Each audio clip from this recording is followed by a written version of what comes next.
আর ওই জনগণের সুদ ঘুষ খাইয়া ওর পেটে চাইছে 14 মাস।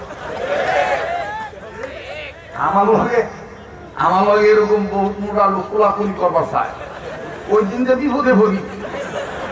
আর বিশেষ করি যে আমার শেষ হলে ডাক দিয়ে হুজুর আমাদের লোক একটু কোলাকুলি করতাম। আমি তো ডাক দিয়ে কই আল্লাহ মরছি, এই খাটাখাটি কর্ম ফাও, এই যে কিয়ামত হয়ে দেবো গা, কিন্তু ওর বুকের লগে আমার বুক মিলে পারবো না। যা কোলাকুলি হবো পেটে লগে কথা হয় না, কষ্ট হইতেছে, বেজার হইতেছে, চলবো কি চলবো না? এই সরাই পুলিশতে যে নড়াচড়া কম করিস, যদি কেউ যাতে জায়গা আর উনিস না নামিস না, তারপর দুপুর দুপুর করতেছ, এগুলো কিন্তু আমার মেজাজের খেলা। কি মন ধরেন কথা?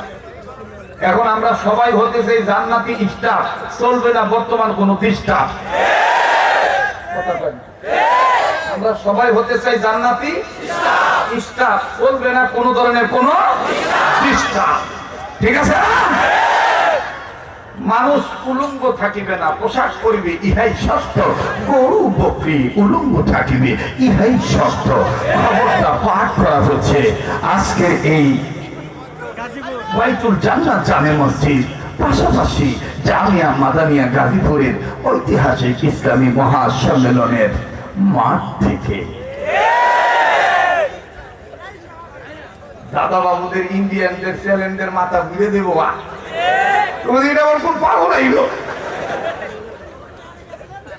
আল্লাহ আমাদেরকে হেফাজত করুন, আল্লাহ আমাদেরকে সহিবুল দান করেন। যারা বলেন আমিন। কোরআনের পক্ষে থাকলে, কোরআন নিয়ে মারা গেলেও কোরআনের মহাব্বত, কোরআনের আন্দোলন নিয়ে, কোরআনের শিক্ষা নিয়ে যদি আমি কবরও যাই, আমার কবর থেকে খুশবু ছড়াবে কে? বলেন কে? আমার ভাইরা, আমার বন্ধুরি, লম্বা করার কোন সুযোগ নাই। মিস সুলতানার কথা, সারা বুকারের কথা বলবো, তবে বাজান অবহেলা করবেন না। আমাদের গাজী আল মাহমুদ ভাই তিনি বলেছেন আগামী 27 তারিখে তিনি বাইতুল্লাহর উদ্দেশ্যে চলে যাবে। আরে বন্ধু, আল্লাহ পাক যদি গোলামকে বাঁচিয়ে রাখে, আগামী 1 মার্চের দিকে 1 তারিখের দিকে সোনার মদিনার উদ্দেশ্যে রওনা দেব। গোটা রমজান শরীফ আমি মদিনায় থাকবো। আরে বন্ধুরে, 2-3 দিনের জন্য মক্কাতুল মুকাররমায় আসবো। আমার ভাইরা সাফা মারওয়া দৌড়দৌড়ি করব, আমরা করব, কাবা ধরে, কাবা দেওয়ার পরে কাবা ধরে কান্নাকাটি করব। প্রতি বছরে নাই এই বছর বাজার মক্কা মদিনায় থাকবো। তবে মক্কায় আমি 2-3 দিন থাকি, আর মদিনায় বাজার 30-35 দিন 40 দিনের মতন থাকি। ঈদ করে তারপরে দেশে আসি। গাজীপুরের বাইরা কথা দিলাম আমি আপনাদেরকে ভুলবো না। আপনাদের পক্ষ থেকে সোনার মদিনায় রওজা পাকে রাসূলুল্লাহ রওজা পাকে আপনাদের পক্ষ থেকে আমি রমজান মাসে সালাম পৌঁছাবো। আপনারাও আমারে ভুলবেন না। আমার বাইরে রমজান মাসে রোজাদাররা ইফতার সামনে নিয়ে যদি আল্লাহর কাছে দোয়া করে, আল্লাহ পাক রোজাদারদের দোয়া ফিরিয়ে দেয় না। আমার বন্ধুগণ, ইফতারি পূর্ব মুহূর্তের রোজাদারদের দোয়া আল্লাহ কবুল করে। ওই সময় আমার জন্য আপনারা দোয়া করবেন, আল্লাহ পাক যেন আমারে মাফ করে দেয়, আল্লাহ যেন কবুল করে। ভাই গো, বারবার বলতেছি কেউ নড়াচড়া করবেন না। মিডিয়ার কর্মী ভাইরা আল্লাহর রাস্তায় একটু হাত পাও চলাচল বন্ধ রাখেন। শুধু আলিম ওলামার চেহারার দিকে তাকিয়ে কথাগুলো শোনেন বাবা, একটু খেয়াল করবেন বন্ধু। বলবেন হুজুর মদিনায় এতদিন থাকার পিছনে কারণ কি? অবশ্যই রহস্য আছে। আমি ভাঙ্গা দিয়ে আমার বন্ধুগণ সোনার মদিনায় আল্লাহু আকবার, আল্লাহু আকবার, আল্লাহু আকবার। উহুদ পাহাড় বরাবর, উহুদ ময়দান বরাবর বাজান রে কয়েকজন সাহাবীর কবর আছে। এর মধ্যে বীর আমির হামজা রাদিয়াল্লাহু তাআলা আনহু আর হযরতে হানজালা রাদিয়াল্লাহু তাআলা আনহু, এই দুই সাহাবীর লাশ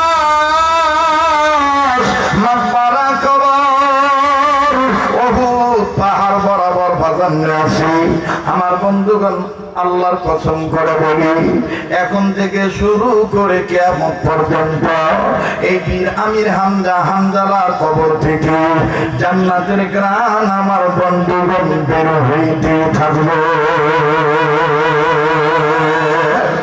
ও বাবাজি,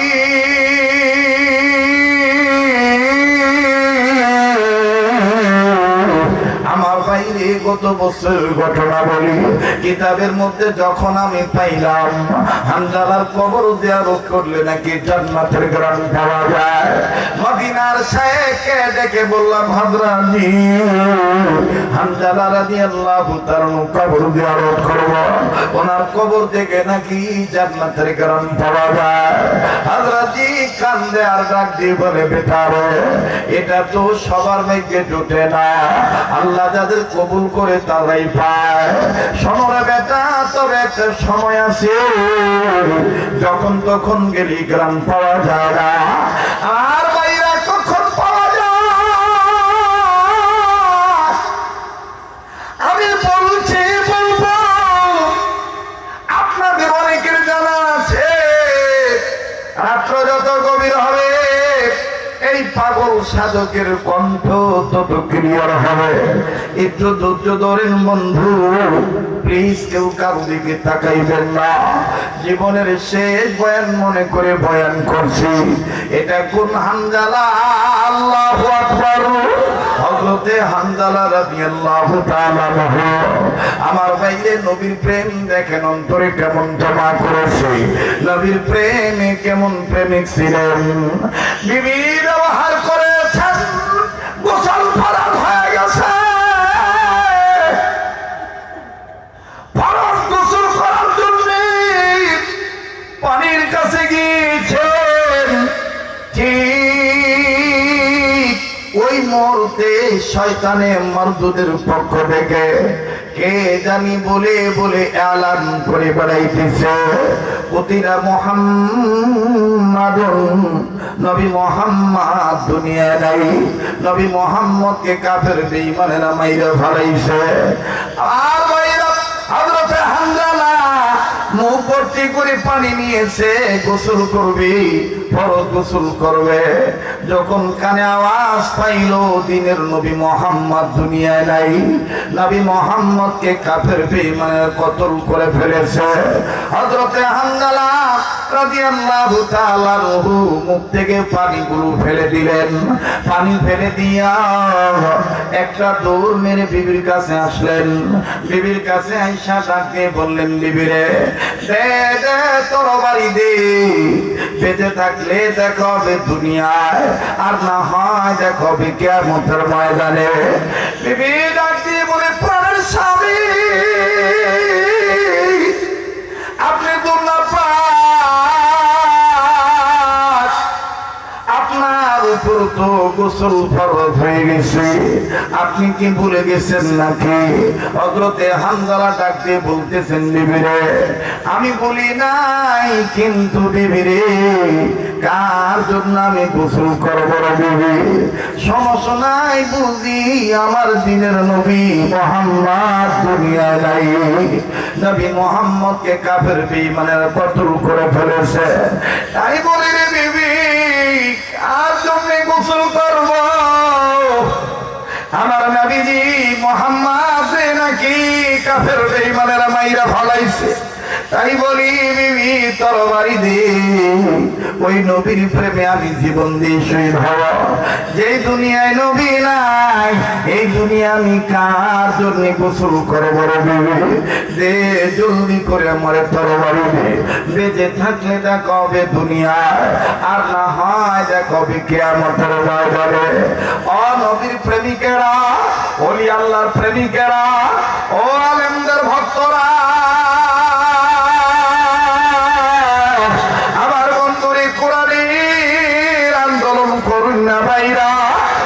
কেউ কারো দিকে তাকাইবেন না। হযরতে হামজালা রাদিয়াল্লাহু তাআলা নবীর কাছ থেকে তরবারি নিলেন, একটা দৌড় মেরে চলে গেলেন যুদ্ধের ময়দানে। যুদ্ধে যখন ঝাঁপিয়ে পড়লেন, আল্লাহর হুকুমে, আল্লাহর মদদে কয়েকজন কাফের বেঈমানের চিরতরে কতল করে জাহান্নামে পাঠিয়ে দিলেন চিরদিনের জন্য। অবাদান হঠাৎ করে হানজালা রাদিয়াল্লাহু তাআলার উপরে কাফের বেঈমানদের আক্রমণ চলে আসলো। কাফের বেঈমানদের আক্রমণে সাহাবী হানজালা আক্রান্ত হইল। আমার বন্ধুগণ মর্মাহত ভাবে ব্যথিত হইয়া আক্রান্ত হইয়া যুদ্ধে হযরতে হানজালা শহীদ হয়ে গেল। কে জানি ডাক দিয়ে বলে, হানজালা এই চোখ দিয়া নবীরে দেখে, এই চোখটা কানা কইরা দাও। একজন কাফের হানজালার চোখ বরাবর তীর মারল। তীরটা যখন সাহাবী হানজালার ডান চোখে ঢুকলো, বাম চোখে হাত না দিয়া ডান চোখে হাত দিয়ে বলে, আল্লাহ এই চোখ দিয়া নবীরে দেখছি,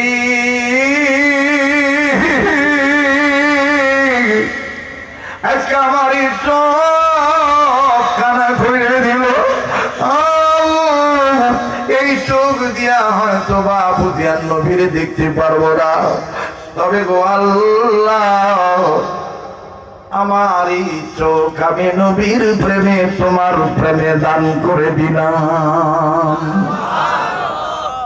বাজান রে, লম্বা কথা সংক্ষেপ করে দিলাম।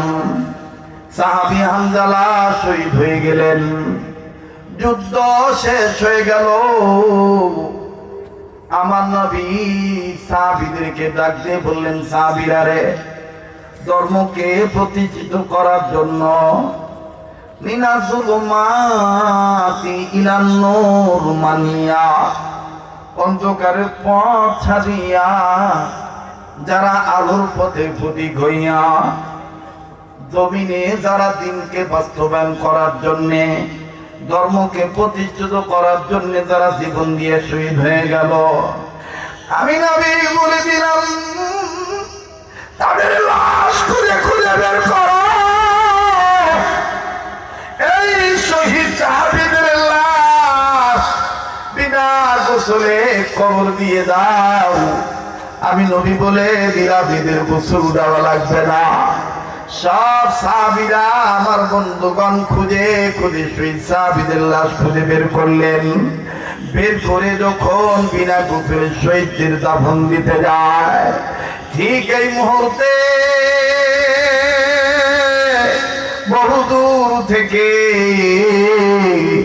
আউলাকে সে পাগল নিবেশে একজন মা কান্দে আর তিন নবীর উদ্দেশ্য করে ডেকে ডেকে বলে, সব শহীদদেরকে বিনা গোসলে কবর দিন, আমার স্বামীরে বিনা গোসলে কবর দিয়েন না। আমার নবী বলেন, রাখো এই মার স্বামীকে, কেন মায়ের স্বামীরে বিনা গোসলে কবর দিতে দিবে না? বাজানো আমার নবী ডাক দিয়ে বললেন, মা গো তোমার পরিচয় কি? তোমার স্বামীকে কেন বিনা গোসলে কবর দিতে দিবা না? মা কান্দার ডাক দিয়ে বলে, নবী গো আমার স্বামীর নাম আপনার প্রিয় হানজালা।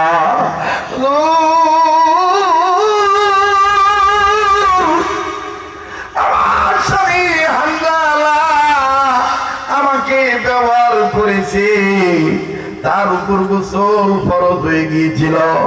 সে নাপাক শরীর লইয়া গোসল করার জন্য পানির কাছে গেছে। কে জানি বলছে আপনি নবী নাকি দুনিয়ায়? নবীজি গো আমার স্বামী আপনার প্রেমে পড়িয়া গোসলের কথা ভুলে যাইয়া নাপাক শরীর লইয়া জীবন দিয়া শহীদ হয়ে গেছে। তাই বলি গো নবীনি, আবার স্বামী হানজালা রে বিনা গোসলে কবর দিয়ে স্বামী আমার নাপাক। আল্লাহ পাকের নবী ডাকে বললেন, সাহাবীরা রে খুঁজে খুঁজে বের করো হানজালার লাশ কই। কতক সাহাবীরা মিলিয়া দৌড় মারল, হানজালার লাশ খুঁজে বের করলো। দুই তিনজন হানজালার লাশের কাছে দাঁড়াইলেন, আর একজন সাহাবী দৌড়াইয়া নবীর কাছে আইসা কেঁদে দিলেন। নবী বললেন, কেন কাঁদো? সাহাবী কান্দার ডাক দিয়ে বলে, নবী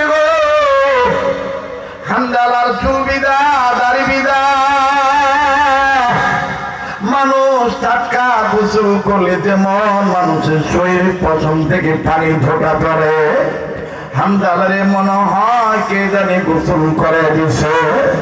বলে অন্যরা আসবো না কেন? বলে ইয়া রাসূলুল্লাহ, হামজালা শেষ চতুর্দিক থেকে কেমন জানি জান্নাতের ঘ্রাণ পাওয়া যাইতেছে।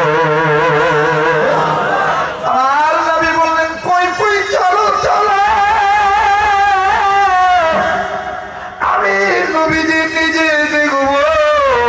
এইবার তিন নবী মুহাম্মদ সাল্লাল্লাহু আলাইহি সাল্লাম নিজে গেলেন হামজালার দেখার জন্য। নবীজি যাইয়া নজর করে দেখতে পান হামজালার চুল ভিজা, দাড়ি ভিজা, হামজালার শরীরের পশম থেকে কেমন জানি পানির ফোঁটা পড়ে, আর এত সুন্দর গ্রাম। আল্লাহ নবী আকাশ পানে তাকায় বললেন, আল্লাহ একই ঘটনা, হামজালারে কে গোসল করে দিল বুঝলাম না। আমার আল্লাহ বলে, নবীজি হামজালারে আর গোসল দিতে হবে না। যে হামজালা জীবনের মায়া ত্যাগ করে আপনি নবীর প্রেমে পড়ে গোসলের কথা ভুইলা যাইয়া না পায় জীবন দিয়ে শহীদ হইতে পারল, ওই হামজালারে আমি আল্লাহ আসমানের উপরে উঠাইয়া জান্নাতের পানি দিয়া গোসল করে দিলাম আমি মালিক সাহেব রব্বানা। আমার নবী বলেন, সাহাবীরা রে আর লাগবে না,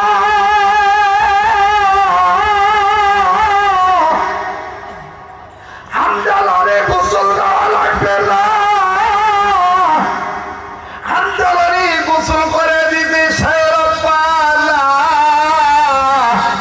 দুইজন সাহাবী বললেন, ইয়া রাসূলুল্লাহ বুঝলাম গোসল দিতে হবে না, কিন্তু এই যে গ্রাম পাইতেছি এই গ্রাম কি আর বন্ধ হবে না, শেষ হবে না?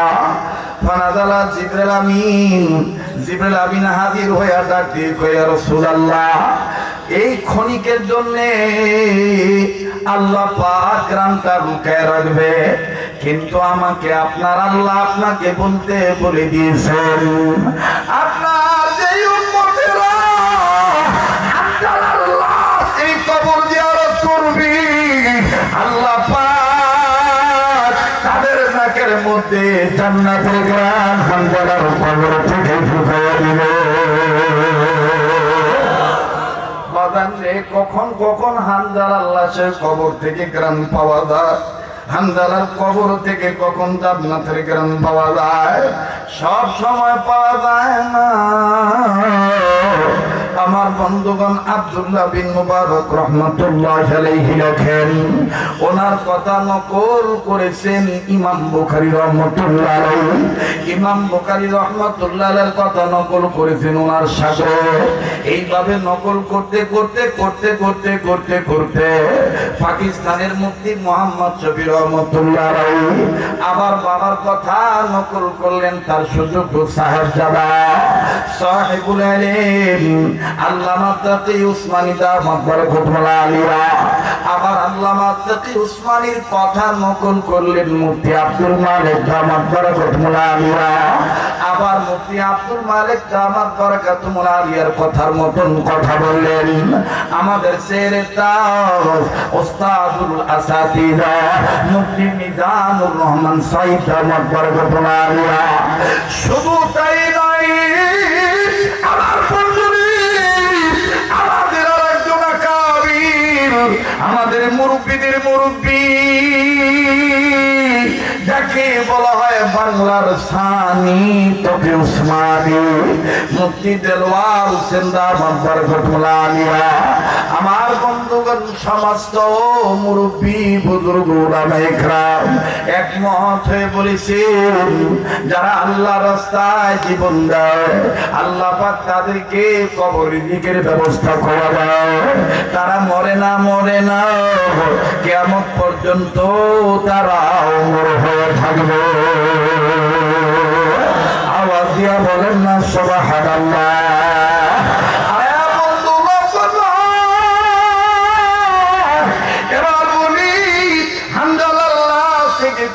থেকে কখন গ্রানটা বাইর হয় 2 মিনিটে বলে দিই। প্রথম দিন গেলাম, সারাদিন থাকলাম, ইফতার ওখানে করলাম, পাইলাম না কোন গ্রান। হযরতের কাছে তারাবি পড়ার পর যখন যায় বললাম হযরত नहीं मिलेगा कोई खुशबू नहीं आएगा। हजरत डाक दिए बोलें बेटा खुशबू पाने के लिए वक्त लाजिम है बेटा, ग्रान पाওয়ার জন্য সময় কিন্তু নির্ধারিত আছে। বাজান প্লিজ কেউ উঠাউঠি করবেন না। আমার দিন বলে আজকের মাহফিলে তো আল্লাহ ফিরে দিবে না। যেই হাতটা দিয়া বারবার কাবা ধরি, এই হাতটা আল্লাহ ওদের হাতের সাথে লাগাবো। বাজান ওয়াদা দিয়েছি আপনাদেরকে বলবো না। আর কদিন পরেই তো সোনার মদিনায় চলে যাব। ঈদ করে তারপর ইনশাআল্লাহ বাংলাদেশে আসবো। আপনাদের জন্য দোয়া করব, দোয়া না করে কেউ যাবেন না। আরে বন্ধু দেখতে বলতেছেন বেটা খুশবু পাওয়ার জন্য সময় নির্ধারিত রাখি। বললাম হযরত জি বলেন না কখন গেলে পাবো। দেখে দেখে বলতেছে তারা বিশেষ হইল রাত্রি 12টা যখন বেজে যাবে, 1টা 2টা যখন বাজবে, তাহাজ্জুদের রক্ত যখন শুরু হয়ে যাবে, এই 2টা 2:30টা 3টার দিকে খামির হামদার কবর জিয়ারত করবা, হামদালার কবর জিয়ারত করবা। তাহাজ্জুদের রক্ত শেষ হওয়ার আগ পর্যন্ত, সাহারি টাইম শেষ হওয়ার আগ পর্যন্ত গ্রামটা পাইবা। বাজান আল্লাহর কসম, আল্লাহর কসম, আল্লাহর কসম। দ্বিতীয় দিন যখন রাত্র 3:30 বাজে গেলাম, আমার সাথে ছিল বাংলাদেশের চরমনার পীর সৈয়দ মরহুম ফজলুল করিম রহমাতুল্লাহ আলাইহি লখতেদিগার খলিফা ছিল মরহুম মাওলানা আবুল খায়ের বিক্রমপুরী রহমাতুল্লাহ আলাইহি সাহেবজাদা হযরত মাওলানা হারুন রশিদ বিক্রমপুরী হলো। আরো উল্লেখযোগ্য বাংলাদেশের বড় বড় ব্যবসায়ী উলামায়ে কেরাম ছিল। আরে বন্ধু যখন শুরু করে দিলেন আর নিজের গুনাহ যখন আল্লাহর কাছে মাফ চাই, চক্ষু বন্ধ করে ঝর্ণার মতো যখন পানিগুলো ছেড়ে দিই, হঠাৎ করে চতুর্দিক থেকে এমন খুশবু আসা শুরু করলো, এই খুশবুটা গায়ে মাখানো শুরু করলাম। ফজর আযান যখন দিল গন্ধ বন্ধ হয়ে গেল। মুসলমান ভাইরা আমার বন্ধুরা, সেই থেকে লোভ আমার ঢুকে গেছে। ওখানে শুধু জান্নাতের গ্রামে পাওয়া যায় না, মানুষের রূপ নিয়ে জিন্নাত রাইসা হাজির হয়। যারা আল্লাহর কাছে কবুল হইয়া যায় আমার বন্ধুগণ তাদেরকে জিনেরা পর্যন্ত সম্মান করে। আমার ভাইরা সেই হামজালা রাদিয়াল্লাহু তাআলা অন্তরে ইসলামের প্রেম ছিল, নূর ছিল, নবীর মহব্বত ছিল, কোরআনের মহব্বত ছিল, যার কারণে অন্ধকারের পথ থেকে আলোর পথ আল্লাহ জান্নাত দেখা দিয়েছে। ওই আল্লাহ এখনো আছে না নাই? দেখলো কাদের ঈমান এখনো তাজা, একটা স্লোগান হবে না থাকবে। তাইলে আজকে এই মদিনার পাগলের সাথে ওয়াদা দিতে পারবেন নি? আজকের এই লাইলাতুল বারাতে কার দোয়া কখন কবুল হবে জানা নাই, তবে আমার দিল বলে আজকের দোয়া কবুল হয়ে যাবে। এই মদিনার পাগলের প্রেমিকের হাতের সাথে হাত উঠাইয়া দোয়া না করে কেউ যাব না ইনশাআল্লাহ। একসাথে মুনাজাত করে যাব। কার কার নিয়ত আছে হাত তুলে দেখান তো দেখি। নারে তাকবীর, হাত নামান। মুনাজাতের আগে বাজান মনে আছে কিনা জানি না, মিস সুলতানার কথা, সাহারা বুকারের কথা, তার হাসবেন আমার বন্ধুগণ আযান দিবে। বলছি বলবো, তবে বলার আগে 2 মিনিট একটা আবদার করব। হ্যাঁ বন্ধু, এই বাইতুল জান্নাত জামে মসজিদের পক্ষে ছোট্ট একটা আবদার করব। আমার সাথে বলেন ইয়া আল্লাহ, বলেন না ইয়া আল্লাহ, এই যে কয় না, বলেন না ইয়া আল্লাহ। নবীর পক্ষে, নবীর উসিলায়